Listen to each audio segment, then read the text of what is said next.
were able to have a bond of, I think it's 20 to 25 years, if I'm not mistaken. Yes. And you were able to pay it in 3 years. Yes. For some of us, it doesn't make sense. Yes. I don't know if people heard me. You had a bond Yes. of a period of 20 to 25 years. Yes. And you paid it off in 3 years. Yes. How is that possible? Yes. I think it just didn't start from the bond itself. It started before that. I think it started in 2010 when I started working. I developed a saving lifestyle. So I was already used to saving. So by the time I bought a house, I had already achieved a number of things by saving. So it was easy for me to do it because it was more like my lifestyle. So I just had a goal to say, let me pay off this house as soon as possible. And I paid it in 3 years. So I had told myself one day when I was sitting in the garden that let me save 15,000 every month because the bond was 522,000. So I was like, let me save 15,000 every month. I saved that 15,000 for 3 years. After 3 years, I had 520,000. Then I went to the bank to say, I want a settlement amount. And they said it's only left with 512,000. Then that's when I went and settled it. But for me, it was more about the lifestyle. I was already living a lifestyle of saving and a lifestyle of sacrificing and making sure that I don't live outside my means. When you got the bond, obviously the house was how much? The house was 522,000. And if you had to pay it in the period of 20 to 25 years, how much was it going to be? I was going to pay something like 3 times the original amount. So it's around 1.5 million in 25 years because my bond was not even the 20 years. It was the 25 years period. I'm just trying to make it, for somebody who's watching who doesn't understand numbers, to make it more a little bit sense for them, because there's a lot of South Africans out there who are having bonds and cars and they're in debt and they don't know how to get out of that debt or how to pay it quicker. Yes.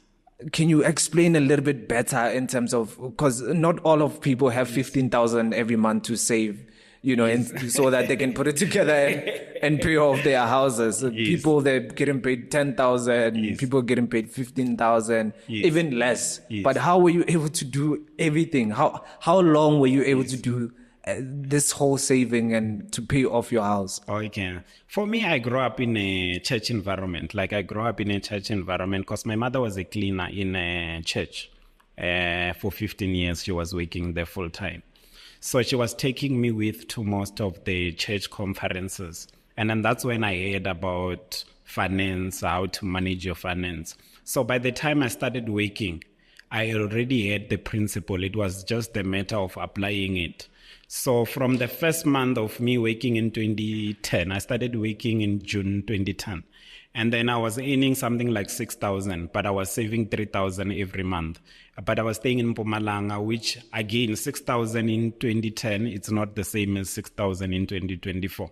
So when you look at 6,000, don't look at it with the eyes of today, because that's years ago. So I was earning 6,000 and saving 3,000 every month. And then after a year, I had something like 36,000. Then I moved to a real job because that was internship, more like in service training in civil engineering. Then I moved to another company in Pretoria where they were paying me 10,000. And it was one of my dream company to work in that company because it's one of these big civil engineering firm.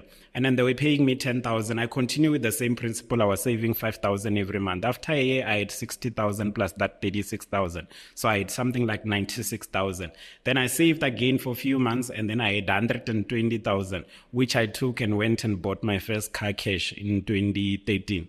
After that, I continued with the same principle. So 2015, when it arrived, I already had 100,000 in my saving. And I said, let me go and buy a house because I was tired of renting. Because for me, I feel like renting, it's more like telling somebody to say, go and take a loan. And then I'm volunteering to say I'm going to pay off that loan for you. So I was more like, I want to buy my own house. If I'm paying something, it should be in my own name. And then that's when I went and bought the house for 522,000. But it was more like my first real debt because the other debt, the car, I had paid it in cash. I paid it in full. So it was more like my first debt, and I didn't like that debt. I felt like I don't want to pay a house for 25 years. So I was just thinking of what can I do? Then I decided to say, let me save 15,000 every month until I had that 520,000, which I took and settled the house.